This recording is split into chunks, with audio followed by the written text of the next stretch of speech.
జగద్గురు శ్రీకృష్ణ పరబ్రహ్మణే నమః. శ్రీ శ్రీ శ్రీ విద్యా ప్రకాశానందగిరి గురు పాదుకాభ్యాం నమః. శ్రీరామకృష్ణ గురు పాదుకాభ్యాం నమః. ప్రేమపూర్వక ఆత్మ నమస్కారములు. క్రిందటి భాగములో భగవానుడు మనకి పత్రం పుష్పం ఫలం తోయం యో మే భక్త్యా ప్రయచ్చతి తదహం భక్త్యుపహృతం అస్నామి ప్రయతాత్మనః అంటూ భక్తితో నాకెవరైనా సరే భక్తిపూర్వకంగా సమర్పించేటువంటి పువ్వు అయినప్పటికీ పండైనప్పటికీ కూడా లేదా దళమైన జలమైన ఏదైనా సరే నేను ప్రేమతో స్వీకరిస్తానని చెప్పి ఆయన ఒక వాగ్దానం చేసినటువంటి శ్లోకానికి అర్థాన్ని చెప్పుకున్నాం. అదే విధముగా భగవానుడు మనకి భక్తి యొక్క తత్వాన్ని మరికొంత తెలియచేస్తూ యత్కరోషి యదస్నాసి యజ్జుహోషి దదాసి యత్తపస్యసి కౌంతేయ తత్కురుష్వ మదర్పణం. ఓ కౌంతేయ, నీ పనులు, పాటలు, తిండి, తీర్థములు, జపతపములు, యజ్ఞయాగములు, దాన ధర్మములు సమస్తము కూడా సర్వతోభావమున నాకే సమర్పించుము అని చెబుతూ అర్జునుడికి భగవానుడు, ఓ కుంతీతనైనటువంటి అర్జున, నీవు చేస్తున్నటువంటి సమస్తమైనటువంటి కర్మల్ని కూడా నాకే సమర్పించమన్నారు. దానికి కొన్ని సర్వసామాన్యమైనటువంటి కర్మల గురించి ఇక్కడ చెప్పడం జరిగింది. నిత్య జీవితంలో మనుజుడు చేస్తూ ఉండేటువంటి అన్ని పనుల్ని కూడా భక్తిభావముతో నాకు సమర్పించవచ్చును అని చెప్పడం కోసము అర్జునుడికి ఇక్కడ కొన్ని పనులు ఉదాహరణగా చెప్పారు. నీ యొక్క పనులు, పాటలు, నువ్వు తినేటువంటి విధానము, తిండి, అలాగే నువ్వు తిరుగుతున్నటువంటి తీర్థములు, ఎక్కడెక్కడికైతే ఈ దృశ్య ప్రపంచములో భగవంతుని కోసం నువ్వు ఆ యొక్క ప్రదేశాలను దర్శిస్తున్నావో ఆ చోట జపము, తపము, యజ్ఞయాగములు ఏమైతే చేస్తున్నావన్నీ కూడా, అలాగే నువ్వు చేస్తున్నటువంటి సత్కర్మాచరణలు, దాన ధర్మాలు సమస్తమును కూడా అది ఇది అనేటువంటి భేదము లేకుండా నిత్య జీవితంలో నీ కొరకు నువ్వు చేసుకునే పనులు లేదా సత్కర్మాచరణగా పరమాత్మ ప్రీత్యర్థం కొరకు చేయబడేటువంటి సమస్త కర్మలు, అన్ని కర్మల్ని కూడా భక్తిభావంతో కనుక నాకు సమర్పించాలి. భక్తిభావంతో నాకు సమర్పిస్తే నేను వాటిని స్వీకరించగలను అని భగవానుడు ఇక్కడ తెలియచేస్తున్నారు. దీనిని బట్టి ఎవరి యొక్క జీవితంలో వారి విధానాన్ని బట్టి వారి యొక్క స్వధర్మానుష్ఠాన పరంగా చేయబడేటువంటి అన్ని కర్మల్ని కూడా, అంటే అన్ని కర్మల్ని అన్నాము అని నిషిద్ధ కర్మలని కాదు ఇక్కడ అర్థము. ఎందుకంటే ఎప్పుడూ కూడా భగవద్భక్తుడైనటువంటి వాడు తనకి ఓపిక ఉన్నంత వరకు కూడా సత్కర్మాచరణ చేయడానికే ప్రయత్నిస్తాడు తప్ప దుష్టకర్మల వైపుకు అసలు పోడు. ఆ విధంగా పోతున్నాడు అంటే వాడు అసలు భగవద్భక్తుడు కానే కాడు. కాకపోతే పరమాత్మ కొరకు చేయబడే ఆ కర్మలే అనేక విధాలుగా ఉంటూ ఉంటాయి. ఒక్కొక్కరు ఒక్కొక్క విధానములో వారికి ప్రియమైన విధానములో పరమాత్మ కొరకు ప్రయత్నిస్తూ ఉంటారు. అలాగే తాము తింటున్నటువంటి ఆహారము కూడా తన కొరకు తాననే భావంతో కాకుండా తన లోపల ఉండేటువంటి పరమాత్మ కొరకే ఆహారం అని ఆ పరమాత్మకి అర్పణ చేస్తూ ఆ భావనతోటి దాన్ని స్వీకరణ చేయాలి. అలానే ఎక్కడెక్కడ మనము నిత్య జీవితంలో ఏ ధర్మాల్లో పాల్గొంటున్నామో, భగవత్ కర్మల్లో పాల్గొంటున్నామో, అన్ని కర్మల్లో కూడా మరి పరమాత్మకు మనసుని అర్పిస్తూ భజన కానీ, కీర్తన కానీ, ఎందుకంటే పాటలన్నారు, పనులన్నారు, అలాగే యజ్ఞయాగాదులు అవి ఏమేమి చేస్తున్నామో అక్కడెక్కడా కూడా మనకి అహాన్ని తెచ్చుకోకుండా పరమాత్మ కొరికే అవన్నీ కూడా మనం సమర్పణ చేస్తూ అర్పణ భావనతో మనస్సుని ఏకాగ్రపరుచుకుంటూ సర్వతోభావముతో అన్ని కర్మల్ని కూడా పరమాత్మకు అర్పించాలని మనం దీన్ని బట్టి గమనించుకోవాలి. ఈ విధముగా అర్పణ చేసినట్లయితే దాని ఫలమేమిటో కూడా భగవానుడు తెలియచేస్తూ శుభై ఫలైరేవం మోక్షసే కర్మబంధనైః సన్యాసయోగయుక్తాత్మా విముక్తో మాముపైస్యసి. ఈ విధముగా సమర్పణ భావమును ఆశ్రయించి నీవు పుణ్య పాప రూపమైనటువంటి కర్మబంధము నుండి విముక్తిని పొందదవు. సన్యాసయోగయుక్తుడవై నన్ను చేరగలవు అన్నారు. ఈ విధముగా సమస్త కర్మల్ని కూడా భగవంతునికి అర్పణ చేయడం అనే దాని ద్వారా వచ్చేటువంటి ఫలం ఏమిటి అంటే పుణ్య పాప రూపములైనటువంటి సమస్త కర్మబంధముల నుంచి కూడా విముక్తిని పొందగలవు అన్నారు. ఎందుకు అంటే మరి కర్మ అనేది ఏ కర్మ చేసినప్పటికి కూడా మనము వాటి యందు మన మనసు పెట్టుకునే సక్తత అంటే నేను చేస్తున్నాననే అహంభావంతో చేయబడి ఏ కర్మ అయినా సరే అది బంధాన్నే కలిగిస్తుంది, బద్ధతనే కలిగిస్తుంది, అంటే జీవుణ్ణి బంధించి ఉంచుతుంది. అది పుణ్యకర్మాచరణ కావచ్చు, సామాన్య కర్మాచరణ కావచ్చు, ఏదైనప్పటికీ కూడా వాటి పట్ల మనసుకి ఎంతెంత బద్ధత ఉందో అంత బంధనాలు పాలవుతాడు జీవుడు.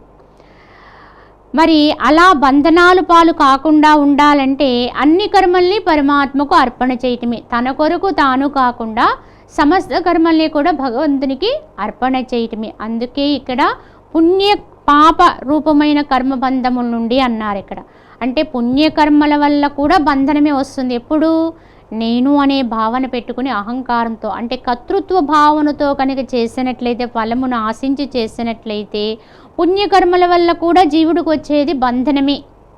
అంటే మళ్ళీ జన్మకు రావలసినటువంటి అగత్యము, అంటే ఆ చేసినటువంటి పుణ్యాన్ని అనుభవించడం కోసమైనా మళ్ళీ జన్మకు రావాలి. అంటే ఒక విధముగా ఇది జీవుడు బంగారు పంజరములో బంధింపబడి ఉండుట అనమాట. అలాగే సామాన్య కర్మలు చేస్తున్న పాపకర్మలు కాకపోయినా కనీసం సామాన్య కర్మల్ని ఏ కర్మలైనప్పటికీ కూడా నేను అనే అహంబుద్ధితో చేసినట్లయితే అవి కూడా బంధనాన్నే కలిగిస్తాయి. కనుక ఆ విధంగా కూడా అది మళ్ళీ బంధనమే. కనుక జీవుడికి అది ఇనుప పంజరం కావచ్చు. పంజరం అనేది ఏ విధంగా మనకి ఉన్నప్పటికీ కూడా అది ఏ లోహంతో చేయబడినప్పటికీ కూడా కలిగించే ఫలము ఒక్కటే, అంటే బంధనమే. అలాగే జీవుడికి కూడా ఈ అన్ని కర్మల పట్ల కూడా అది మంచి చెడ్డ అనే కాకుండా ఏ కర్మ అయినప్పటికీ కూడా సక్తత కలిగి అహంబుద్ధి కలిగి చేసినట్లయితే ఏ కర్మైనా బంధనమే. ఇది గమనించి మనము లోకములో చేయగలిగితే సత్కర్మాచరణే చేయాలి. భగవద్భక్తులుగా అనిపించుకోగలిగిన ఎవరమైనా సరే సత్కర్మాచరణే ఎంచుకోవాలి. కానీ అటువంటి సత్కర్మాచరణ దైవ సంబంధ కర్మని కూడా నేనుని పక్కన పెట్టి దేహభావాన్ని విడిచిపెట్టి కర్తృత్వ భావాన్ని విడిచిపెట్టే పరమాత్మకు అర్పణ చేస్తూ చేయగలిగినట్లయితేనే అవి బంధనం కలిగించకుండా ఉండే కర్మలవుతాయి. ఆ విధంగా కాకపోతే ఎంత గొప్ప కర్మలు చేసిన వాళ్ళైనప్పటికీ కూడా, ఎంత ధనాన్ని హెచ్చించి ఇక్కడ ఎన్నెన్నో గొప్ప క్రియలు ఆచరించేవారు కూడా బంధనాలు పాలే కావాల్సి వస్తుంది. ఎందుకంటే ఎంత వెచ్చించినా, ఎంత చాలా గొప్పదైన క్రియాచరణ చేస్తున్నా అక్కడ నేను అనేది వదలలేదు కనుక, కర్తృత్వ భావాన్ని విడిచిపెట్టడం లేదు కనుక, పరమాత్మ యొక్క అర్పణ భావన లేదు కనుక. అర్పణ అంటే ఇంత గొప్ప కర్మ చేయటానికి కూడా నీకు శక్తి ఎక్కడి నుంచి వచ్చింది అంటే పరమాత్మ నుంచే వచ్చింది. పరమాత్మ నీకు ఇచ్చాడు కనుక తిరిగి నీవు దాన్ని పరమాత్మకు అర్పిస్తున్నాననే భావన ఉండాలి తప్ప నాది నేను పరమాత్మకు అర్పిస్తున్నాను అంటే కనుక అది బంధనాన్నే కలిగిస్తుంది. ఈ విషయాన్ని మనం గమనించుకోవాలి. ముఖ్యంగా ముక్తిగాములుగా ప్రయత్నపరులై ఉన్నటువంటి వారు ఎవరైనా సరే చేయబడే కర్మ పెద్దదా చిన్నదా అనేది కాకుండా చేస్తున్నటువంటి పని యందు ఉండేటువంటి భావాన్ని గుర్తించాలి.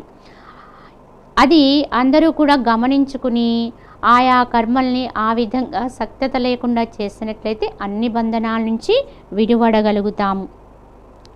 మరి అటువంటి సర్వకర్మల్ని సన్యసించిన వాడిని మరి పరమాత్మ మరి ఏమని ఇక్కడ దీవించారు అంటే సన్యాస యోగయుక్తుడివై నన్ను చేరగలవు అన్నారు.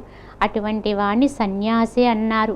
సర్వకర్మల్ని కూడా ఫలముల్ని కూడా త్యాగం చేసినటువంటి వాడిని పరమాత్మ ఏమన్నారు ఇక్కడ, సన్యాసి యోగంతో వాడు యోగయుక్తుడై ఉంటాడు అన్నారు. అంటే జ్ఞానిగానే ఉంటాడు వాడు. ఇంకా వాడికి ప్రత్యేకంగా అహం అనేది ఉండదు కనుక కర్మాచరణ ద్వారా కూడా పరమాత్మను చేరుకోవచ్చు, మోక్షాన్ని పొందవచ్చని మనం దీన్ని బట్టి గమనించుకుని ఏవేవో గ్రంథాలు చదివి మనం ఏమేమో తెలుసుకోలేకపోయినా ఇక్కడ చెప్పిన పరమాత్మ చెప్పినటువంటి ఈ ఒక్క పద్ధతిని చాలా సునాయాసంగా మనస్ఫూర్తిగా స్వీకరణ చేస్తూ ప్రతి పనిలోనూ కూడా పరమాత్మనే తలుస్తూ, నాదంటూ ఏదీ లేదనుకుంటూ, అన్నీ కూడా పరమాత్మకు అర్పణ చేస్తూ కైంకర్య భావంతో కనుక జీవించినట్లయితే వాడు కూడా మరి ఆ విధానం వల్ల తదనుగుణంగా వాడి చివరికి ఏం పొందుతాడు? సన్యాసి యోగిగానే మారుతాడు, జ్ఞాని అయిపోతాడు. కనుక ఈ కర్మయోగం ఏదో చిన్నది తక్కువది అని ఎవరూ భ్రమించవలసిన అవసరం లేదు. మనస్ఫూర్తిగా దేన్ని పట్లైన పూర్ణ విశ్వాసంతో కనుక ఆచరిస్తే అది చివరికి మనల్ని గమ్యాన్ని చేరుస్తుంది అని మనం దీన్ని బట్టి అర్థం చేసుకోవాలి.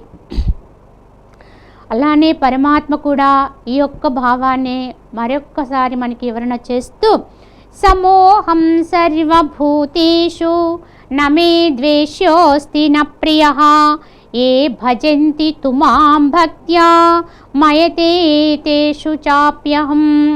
సమస్త జీవరాశి యందును నేను సమానముగా ఉన్నాను. నాకు ఒకరు ఇష్టుడు లేడు, ఒకడు అయిష్టుడు లేడు. అయినను భక్తిపూర్వకముగా నన్ను కొలుచు వారి యందు నేను నా యందు వారును విడువక ఉన్నాము అన్నారు ఇక్కడ. మరి భగవంతుడికి ఎక్కడా పక్షపాతమే లేదు, అంతటా కూడా భగవానుడు సమంగానే ఉన్నారు. అన్ని జీవరాశుల యందు కూడా సమంగానే పరమాత్మ ఏకరూపుడై ఉన్నాడు, సమత్వ స్థితిలో ఉన్నారు. కానీ నాకు ప్రత్యేకంగా ఏ ఒక్క జీవి యందు ప్రత్యేక భావన లేదు. ఒకడు ఇష్టుడు కాదు, మరి ఒకడు అయిష్టుడు కూడా కాదు. భక్తిపూర్వకముగా అయినప్పటికీ ఎవరైతే భక్తిపూర్వకంగా నన్ను కొలుస్తారో వారి యందు నేనుంటాను, నా యందు వారు విడువక ఉంటారు అన్నారు. అంటే మిగతా వారి యందు ఉండరు అని కాదు, ఉంటారు, కానీ అది ప్రస్ఫుటిస్తూ ఉండదు పరమాత్మ యొక్క అంశ. మనకి లోకములో ఒక నానుడి ఉంది, ఏదైనా సరే అడగనదే అమ్మైనా పెట్టదు అని. అలాగే పరమాత్మ సర్వవ్యాపకులై ఉన్నప్పటికీ కూడా పరమాత్మని ఎవరెవరు గుర్తించి ఆ వ్యాపకత్వాన్ని గుర్తించి ప్రార్థిస్తారో వారికి అది అనుభూతికి వస్తూ ఉంటుంది. అంతేకాని అక్కడ ఉండదు అని మాత్రము కాదు. ఇక్కడ చూడండి, సూర్యరశ్మి అంతటా కూడా అది ఎప్పుడూ కూడా దానికి పక్షపాతం లేకుండా ప్రకాశిస్తూనే ఉంటుంది. సూర్యునికి ఎవ్వరి పట్ల ఏ యొక్క పక్షపాతము లేదు, తానుగా ప్రకాశిస్తూనే ఉంటాడు. కానీ ఆ కాంతిని ఏదైనా సరే ఎవరెవరు ఎలా స్వీకరణ చేస్తారో అలానే అది ప్రకాశిస్తూ ఉంటుంది. ఉదాహరణకి సూర్యకాంతి అద్దం మీద పడింది అనుకోండి, అది చాలా ప్రకాశిస్తూ ఉంటుంది. అదే కాంతి మట్టి మీద పడింది అనుకోండి, దాని లక్షణంగా ప్రకాశించే గుణము లేదు కనుక అది ప్రకాశించదు. మరి అందువల్ల సూర్యునికి ఏమైనా పక్షపాతమా? మట్టి అన్నా అద్దం అన్నా అంటే ఏమైనా పక్షపాతమా అంటే సూర్యునికి ఎట్టి పక్షపాతము లేదు. తన ప్రకాశం ఎప్పుడు ఒక విధంగానే ఉంటుంది, ఆయన ప్రకాశిస్తూనే ఉంటాడు. ఆ ప్రకాశం లోకమంతా నిండిపోతూనే ఉంటుంది. కానీ ఎవరెవరు ఎలా స్వీకరణ చేస్తారో, ఏ వస్తువు దాని తనలోకి ఎలా ప్రతిబింబించుకుంటుందో దాని తత్వాన్ని బట్టి అది మనకి అవగతమవుతూ ఉంటుంది. అంతే తేడా. అంటే సముద్రంలో నడిచేటువంటి వాడలు ఉంటాయి చూడండి, ఒక పడవ వెళ్ళిపోతూ ఉంటుంది, గాలి వీస్తూ ఉంటుంది. కానీ మరి ఏ పడవ కదులుతుందండి అంటే ఎవరి యొక్క పడవ అయితే తెరచాప ఎత్తి పట్టుకుంటారో ఆ వచ్చేటువంటి గాలికి అభిముఖంగా తెరచాప ఎత్తిన వాడి యొక్క పడవ కదిలిపోతూ ఆవలికి చేరిపోతుంది. ఆ తెరచాప కనుక ఎత్తి పట్టుకోనకపోతే ఆ పడవ అక్కడే స్తబ్దంగా ఉండిపోతుంది. మరి అది గాలికి ఏమైనా పక్షపాతమా అండి వాడి పట్ల వీడి పట్ల అంటే గాలికి ఎట్టి పక్షపాతము లేదు, అది వీస్తూనే ఉంటుంది. కానీ దానికి అభిముఖంగా మన పడవ యొక్క తెరచాపను ఎత్తి పట్టగలిగి ఉండాలి. అప్పుడు ఆ పడవ కదులుతుంది, ఆవలి ఒడ్డుకి చేరుస్తుంది. అలాగే పరమాత్మ యొక్క శక్తి కూడా, పరమాత్మ తత్వం కూడా సమంగానే ఉంది, సర్వత్రా వ్యాపకమయ్యే ఉంది. ఎవ్వరి ఏ జీవుని యందు ప్రత్యేక భావన లేదు, ఎక్కడా కూడా ఎట్టి పక్షపాతము లేనే లేదు. అయినప్పటికీ కూడా కొందరికే అది ఎందుకు అనుభూతికి వస్తుంది, మరి మిగతా వారికి ఎందుకు రావడం లేదు? కొందరిలోనే భగవంతుని యొక్క తత్వం ప్రస్ఫుటంగా తెలుస్తుంది, మరి కొందరికి ఎందుకు అది అవగతం కావడం లేదు అంటే ఆ దోషము పరమాత్మది కానే కాదు. అది ఇక్కడ చెప్పారు, దాన్నే స్పష్టీకరించారు. నాకు దేనియందు ఎట్టి పక్షపాతము లేదు, అయినప్పటికీ కూడా నన్ను ఎవరైతే భక్తిపూర్వకముగా కొలుస్తూ ఉంటారో, తలుస్తూ ఉంటారో వారి యందు నేను ఎప్పుడూ ఉంటాను. ఎందుకంటే వారు ఎల్లప్పుడూ కూడా నన్నే భావన చేస్తూ నన్నే స్మరిస్తూ ఉంటారు కనుక, మరి నన్ను ఎప్పుడూ మరవరు కనుక, మరి నేను ఎప్పుడూ వారి యందు ఉండనే ఉంటాను. ఎప్పుడూ మరొక చోట ఆ చోట ఉండనే ఉంటాను. మరి అటువంటి వారు నా యందు కూడా విడువక ఉంటారు. నేను వారి యందును వారు నా యందును అన్నారు. దీన్ని బట్టి భక్తునికి భగవంతునికి పరస్పరము ఎంతటి మరి ప్రియత్వ భావన, ప్రేమ భావన ఉంటుందో గమనించుకోవాలి. నువ్వు పరమాత్మని ఎంత ప్రేమతో భక్తితో ప్రార్థిస్తావో భగవంతుడు కూడా నిన్ను అంతే ప్రేమగా హక్కును చేర్చుకుంటాడు. ఇది యథార్థము, ఇది పరమ సత్యము. ఆ విశ్వాసం మనకు ఉండాలి. కనుక నువ్వే గతి అన్యంబు ఎరుంగా అని ఎవరైతే ఆయన అండను చేరతారో, పరమాత్మను ఆశ్రయిస్తారో వారి యందు ఎల్లప్పుడూ కూడా ఆయన విడువకే ఉంటాడు. కనుక వారి యందు అలాగే నేను వారి యందు ఎప్పుడూ కూడా విడువుకుంటాం పరస్పరము. కనుక నన్ను వాడు మరవడు, నేను వాడిని మరవను. ఎందుకంటే అనుస్మరణ ఎవరైతే దీన్ని మర్చిపోకుండా ఉంటారో, ఎల్లప్పుడూ భగవంతుని మరువని వారు ఎవరైతే ఉంటారో వాళ్ళు భగవంతుని విడువని వారని అర్థం. మరువని వారే విడువని వారి కింద లెక్క. అలా ఎవరైతే విడవకుండా ఉంటారో వారిని పరమాత్మ కూడా మరువడు. ఎప్పుడూ నువ్వెంత స్మరణ చేస్తూ ఉంటావో, ఎంత స్ఫురణలో ఉంటావో పరమాత్మ కూడా నీ యందు, ఆ జీవుని యందు అంతే స్ఫురణతో ఉంటారని మనము దీన్ని బట్టి అర్థం చేసుకుంటూ, అటువంటి భక్తుని ఎందే భగవంతుడు తడితే పలుకుతాడు అన్నట్టుగా, పిలిస్తే పలుకుతాడు అన్నట్టుగా ఎల్లప్పుడూ కూడా వ్యక్తమైపోతూ ఆ ప్రకాశం బయటికి కాంతిగా, జ్ఞానంగా బయటికి ప్రస్ఫుటీకరిస్తూ భగవతత్వం అనేది లోకములో వెదజల్లబడుతూ ఉంటుంది. పరమాత్మ అంత కరుణామయుడు. దీన్ని బట్టి ఎవరిది దోషము, మనము చేయవలసిన కర్తవ్యం ఏమై ఉన్నది అనేది మనం గమనించుకోవాలి, గుర్తించుకోవాలి. అది లేని చోటు లేదు, కానీ మనమే దానికి అభిముఖులమై ఉండాలి, దాన్ని ఆశ్రయించగలిగి ఉండాలి. అప్పుడే మనకి అది అనుభూతికి వస్తుంది అనేది మనము గమనించుకోవాలి.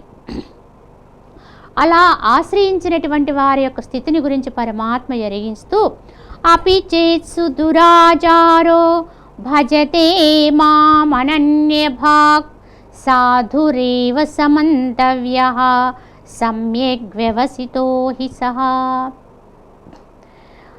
ఈ విధముగా ఆశ్రయించినటువంటి వాడు మితిమీరిన దురాచారి అయినప్పటికీ కూడా ఈ విధములైనటువంటి వికల్పనలు వదిలి నన్నే కొలిచినచో వాడు ధన్యుడనే గ్రహించుము. వాని యొక్క స్థితి అమోఘమైనది అన్నారు. ఇక్కడ చెప్పింది పరమాత్మ అంటే దురాచారి గురించి చెప్తున్నారు. ఆ దురాచారి కూడా అంటే దుష్టమైన ఆచరణ కలిగి ఉన్నటువంటి వాడు, ఇంతకు ముందు మితిమీరినటువంటి దుష్టాచరణ కలిగిన వాడు కూడా పశ్చాత్తాపం కలిగి సత్యాన్ని తెలుసుకుని తాను ఇంతవరకు నడిచినటువంటి అపమార్గమును గుర్తించినటువంటి వాడే ఇప్పుడు వాటిని సవరించుకోదలించి ఇప్పటి నుంచైనా పరమాత్మ విశ్వాసాన్ని పెంచుకుని రకరకములైనటువంటి వికల్పాలన్నీ కూడా పారద్రోలి వేటి గురించినటువంటి స్మరణ కూడా లేనటువంటి వాడి ఎవరైతే పరమాత్మకు తనని తాను అర్పించుకుంటారో, తన మనసుని పూర్తిగా పరమాత్మకు నిలయంగా మార్చుకుంటారో, అంటే ఇంతకుముందు వాడు ఎన్నో చెడ్డ పనులు చేసిన వాడై ఉండొచ్చు, అటువంటి వాడు కూడా ఇలా కనుక మారగలిగితే, ఆ విధంగా నన్నే కొలిచినట్లయితే వాడు కూడా ధన్యుడైపోతాడు. ఇందులో అనుమానమే లేదన్నారు. కనుక ఇంతకుముందు వాడు ఏదో చెడ్డ పనులు చేశాడు, పాపి దుష్టుడు అని చెప్పి వాడు అలానే ఉండాలి అని చెప్పి ఎవ్వరూ భావించవలసిన అవసరం లేదు. పరమాత్మ అందరి యందు కూడా కరుణామయుడు. అట్టివారు కూడా తరించడానికి మనకి మార్గాన్ని బోధించారైనా. కనుక అటువంటి వారు కూడా ఉద్ధరింపబడతారు. కాకపోతే వారి తప్పిదాన్ని వారు గుర్తించాలి. ఆ తప్పిదము పట్ల వాళ్ళు పశ్చాత్తాపం కలిగినటువంటి వారే, తిరిగి ఆ పాపము మరల చేయనటువంటి వారే పరమాత్మకు కనుక తమను తాము సమర్పించుకోగలిగినట్లయితే తప్పకుండా వాడు కూడా ధన్యుడే అవుతాడు. కనుక గతం అనేది నాస్తి. నేను ఇంతకుముందు ఎవరిని, ఎలా ఉన్నాను, ఏ విధమైన జీవితాన్ని కలిగి ఉన్నాను అనే దాన్ని తీసి పక్కన పెట్టండి. ఒకవేళ అది చాలా అధర్మంతో కూడిందైనప్పటికి కూడా ఆ పశ్చాత్తాపం మనలో కలిగితే దాన్ని గురించి చింతిస్తూ ఉండిపోవాల్సిన అవసరం లేదు. దానంతటినీ పక్కకు నెట్టేసి నూతనముగా కొత్తగా మన జీవితాన్ని మనం ప్రారంభించగలిగి ఉండాలి. పరివర్తన అనేది తెచ్చుకోవాలి. ఈ పరివర్తన అనేది మనలోకి ఎప్పుడు వస్తుందో మనం కొత్తగా జన్మ ఎత్తినట్లేనట.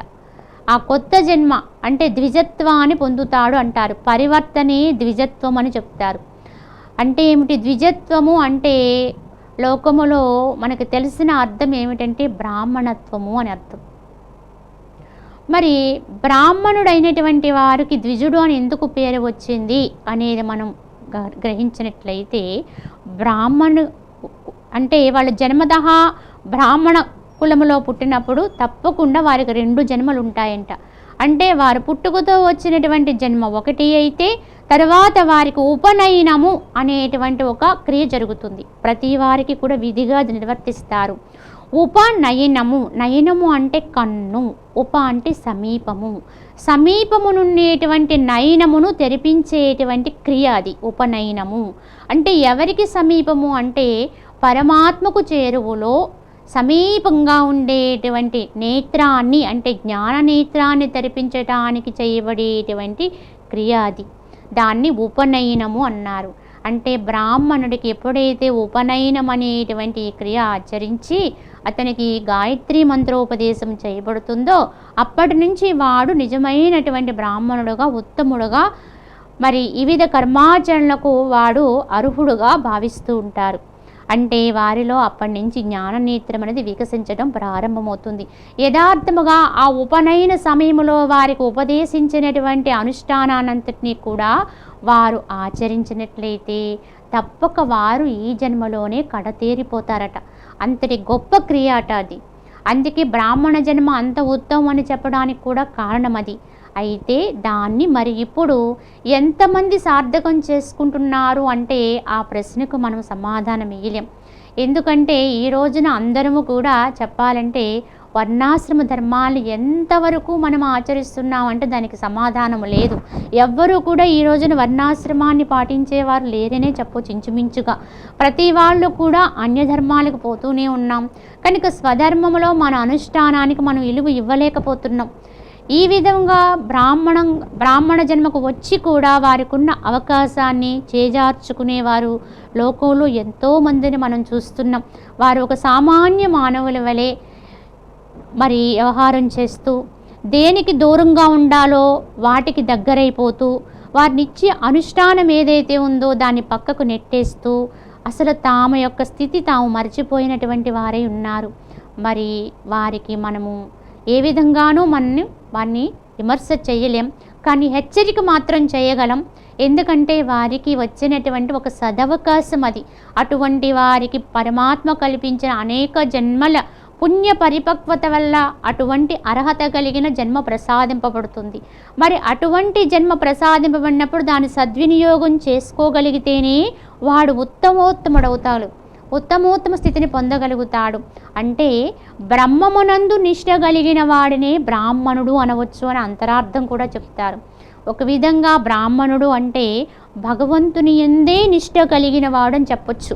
వారు ఎల్లప్పుడూ పరమాత్మకి తమను తాము అర్పించుకుంటూ పరమాత్మ యొక్క తపస్సులోనే మునిగి లోక కళ్యాణార్థము వారు తపస్సు చేస్తూ ఉంటారు.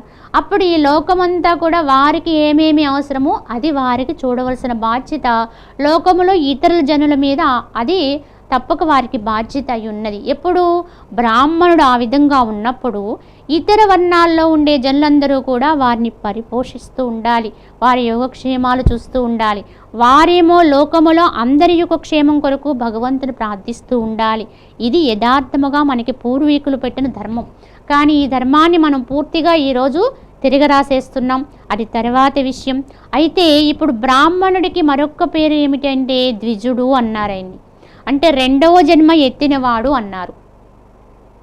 ద్విజత్వము అంటే మరి వారు ఉపనయనానికి ముందు ఒక జన్మతో ఉంటారట. ఉపనయన తదనంతరము వారు ఆ గాయత్రి మంత్రోపానుష్ఠానం అగ్నిహోత్రాది అనుష్ఠానాన్ని కూడా చేస్తున్నట్లయితే వారు తప్పక మరొక జన్మ ఎత్తిన వారే, జ్ఞాననేత్రాన్ని పొందిన వారై ఉంటారు. ఈ విధముగా 2 జన్మలు ఒకే జన్మలో వారు పొందుతున్నారు కనుక వారిని ద్విజుడు అంటారు. ఇటువంటి ద్విజత్వాన్ని అందరం కూడా ఏదో ఒక సమయంలో పొందాలి అట, ఏ జన్మలో అయినప్పటికీ కూడా. మరి ఎటువంటి ద్విజత్వం అండి అంటే, అది ఏదో ఒక జన్మలో, అంటే ఒక బ్రాహ్మణుడి ఇంట పుడితేనే ద్విజత్వం అని కాదు. ఎవరైనా సరే గతములో చేసినటువంటి తప్పిదమును గుర్తించి తమ జీవన విధానములో ఉండేటువంటి మార్గాల్ని వారు స్మరణ చేసి అవన్నీ కూడా తప్పు అని తెలుసుకుని పశ్చాత్తాపంతో వాటన్నిటిని విడిచిపెట్టి నూతనమైనటువంటి పరమాత్మ యొక్క విధానములోకి ప్రవేశమైనట్లయితే, అంటే ఆ పశ్చాత్తాపంతో కొత్త జీవితాన్ని ప్రారంభించినట్లయితే, మళ్ళీ ఆ తప్పిదము చేయకుండా ఉండే నిర్ణయం తీసుకున్నట్లయితే, ఆ విధంగా వాడు మరల జన్మకొచ్చిన వాడే, అంటే ద్విజుడవుతాడు. ద్విజత్వాన్ని పొందినవాడే, అంటే జ్ఞానము అనేది, అంటే అజ్ఞానము నుంచి జ్ఞానం అనే దాంట్లోకి అడుగు పెడుతున్నటువంటి విధానం. అంటే చీకటిలోంచి వెలుగులోకి వస్తున్నాడు. చీకటి అనేది ఒకటి, వెలుగు అనేది ఒకటి. ఈ చీకటిలోంచి వెలుగులోకి ఎవరైతే ప్రవేశిస్తారో వాళ్ళు 2 జన్మలు పొందినవారంటే ద్విజత్వాన్ని పొందినవారనే అర్థం చేసుకోవాలి. అందుకే మనకి చెప్తారు, సాధనకి అనువైన సమయం ఏమిటి అంటే బ్రహ్మీ ముహూర్త సమయం అని మనకి మన పెద్దలు నిర్ణయించారు. అంటే సూర్యోదయానికి పూర్వం తెల్లవారుతూ ఉండగా, అంటే 3 గంటల తర్వాత 6 గంటల మధ్య సమయంలో బ్రహ్మీ ముహూర్త సమయంలో సాధన చేసుకుంటే చాలా ఉత్తమంగా ఉంటుందని చెప్పి మన పూర్వీకులు మనకి బోధించారు. ఇది అందరం కూడా ఎవరికి వాళ్ళ అనుభవంగా కూడా గ్రహించుకోవచ్చు విషయాన్ని. ఆ సమయంలో ఎంత ఉత్తమంగా ఉంటుందో. అయితే దానికి అంత ప్రత్యేకత ఎందుకు వచ్చిందంటే ఆ సమయానికి అనేది కూడా మనం గుర్తించవచ్చు. బ్రాహ్మీ ముహూర్తం అన్నారు. అంటే అది ఏమిటి అంటే చీకటి తరలిపోయి వెలుగు వచ్చే సమయం, అది అజ్ఞానం వీడిపోయి జ్ఞానం కలిగే సమయం లాంటిది. ఇదే మంచికి చెడ్డకి ఉండేటువంటి గట్టు లాంటిది, చెడ్డ నుంచి మంచిలోకి వస్తున్న సమయం. ఆ విధంగా ఎవరైతే ఈ రెండింటి మధ్య సంధి కాలాన్ని గుర్తిస్తారో, దాన్ని అధిగమిస్తారో వారే ద్విజత్వాన్ని పొందగలుగుతారు. అటువంటి ద్విజత్వాన్ని పొందగలిగే హక్కు అందరికీ ఉంది. ఒకవేళ జన్మతః ఏ యొక్క కులములో జన్మించినప్పటికీ కూడా చెడ్డ మార్గము నుంచి మంచి మార్గములోకి రావడం, అంటే ప్రేయో మార్గము నుంచి శ్రేయో మార్గంలోకి ప్రవేశించడం అనేది ప్రతి ఒక్కరికి కూడా అది హక్కు కలిగి ఉన్నాము. కనుక ఆ విధంగా తెలుసుకుని ఎవరైతే దానికోసం మరి ప్రయత్నం చేస్తారో వారి జన్మ కూడా ధన్యమైనదే అని చెప్పి పరమాత్మ ఇక్కడ ఆయన మనకి బోధించడం జరిగింది. దీని యొక్క అంశాన్ని వచ్చేటువంటి మరలా వచ్చే భాగంలో తెలియచేసుకుందాం. హరి ఓం తస్సత్.